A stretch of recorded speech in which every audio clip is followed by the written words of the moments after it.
नमस्कार, मैं Vijay Kumar Jalan Vande Bharat live TV news Jharsuguda के सिरिया बगीचा से बोल रहा हूँ।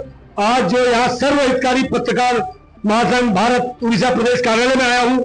यहाँ आज जो पत्रकारों के हितों के लिए, पत्रकारों की रक्षा के लिए जो संगठन बनाया है, उस संगठन के विषय में आज जो मुख्य अतिथि आए हैं शशि भूषण पात्रो जी, मैं उनसे बोलूंगा कि 2 मिनट के लिए कुछ बोलिए। आप बताइए क्या बोलना चाहते हैं।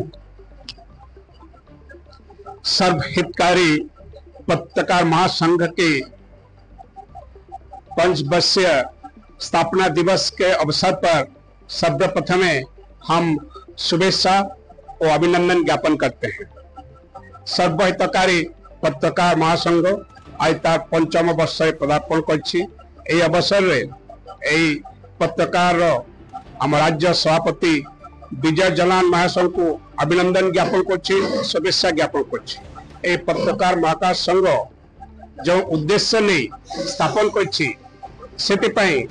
समस्त कर्मकर्ता तथा आम देशर सभापति श्रीमान घनश्याम बाबू को मु अशेष अशेष धन्यवाद ज्ञापन कर आज दिन में पत्रकार बंधुगण बहुत असुविधा सम्मुखीन होती जेते बेले सेमाने समाज हित समाज विषय विभिन्न प्रकार न्यूज प्रदर्शन करते सेमानन को बहुत असुविधार सम्मुखीन हो पड़े एवं समय समय एपरी होची जे तांको मिथ्या केस जेल जावाकू मध्य पड़े। सब हितकारी पत्रकार संघ यही सब असुविधारू सेमानंकु किपर दूर कर पत्रकार संघ गठन कराई।